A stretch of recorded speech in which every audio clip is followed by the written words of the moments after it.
দর্শক, আইনে না থাকলেও জীবন্ত গাছকে বিদ্যুতের খুঁটি হিসেবে ব্যবহার করা হচ্ছে ভোলায়।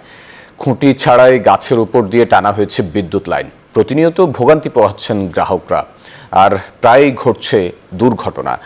বিধি বহির্ভূত এবং অন্যায়ভাবে বিদ্যুৎ সংযোগ দেয়া হয়েছে স্বীকার করলেও ক্যামেরায় কথা বলতে রাজি হয়নি সংশ্লিষ্ট কর্তৃপক্ষ। ভোলা জেলা শহর থেকে মাত্র ৩ কিলোমিটার দূরের গ্রাম বাপ্তা মোছাকান্দি। গ্রামে প্রবেশ করতেই চোখে পড়ে গাছে গাছে ঝুলছে বিদ্যুতের তার। কোথাও কোথাও চিকন বাঁশের খুঁটিতে বাঁধা বিদ্যুতের তার। ডমেক্স টয়লেট রাখে ফ্রেশ 100 ফ্ল্যাশ পর্যন্ত, তাই ব্যবহার করুন ডমেক্স ফ্রেশ গার্ড। স্থানীয়রা জানান, দীর্ঘদিন গাছের সাথে তার বাঁধা থাকায় ঝুঁকিতে রয়েছেন তারা। এত নিচে দিয়ে নিছে, পুরো মাথার লগে বাজে। আমরা এটা চাই খামার লগে দিত, পুকুর দিয়ে নিত, অনেক উঁচা দিয়ে নিত, মানুষ যে ক্ষয়ক্ষতি যে না হয়। আমরা চাই যেন তার যেমন খুঁটিতে দিয়ে তার নেয়, লাইন নেয়। ডাব আছে, সুপারি আছে, কিন্তু পারতে পারি না। এই যে গাছের লগে মানে তার মেন তার দিয়ে রাখছে।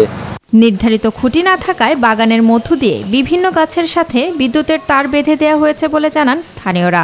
এলাকাবাসীর অভিযোগ, প্রকল্পের ঠিকাদারের দুর্নীতি ও কালক্ষেপণের জন্যই নতুন খুঁটি স্থাপন ও তারের সংযোগ হচ্ছে না।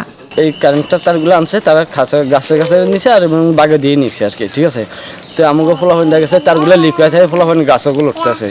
এবার কারেন্টের খাম্বার টাকা দেওয়া হয়েছে, হেরা সন্ধ্যা কোনো খামই দিতে আসে না। কাছ থেকে টাকা নিচে 5-7 বছর খাম দিব কয়া, কোনো খামও দেয় না, কিছু দেয় না, মানুষের ভোগান্তি। এই বিষয়ে ক্যামেরার সামনে কথা বলতে রাজি হয়নি কর্তৃপক্ষ, তবে এটা অবৈধ এবং অন্যায় বলেও স্বীকার করেন তিনি।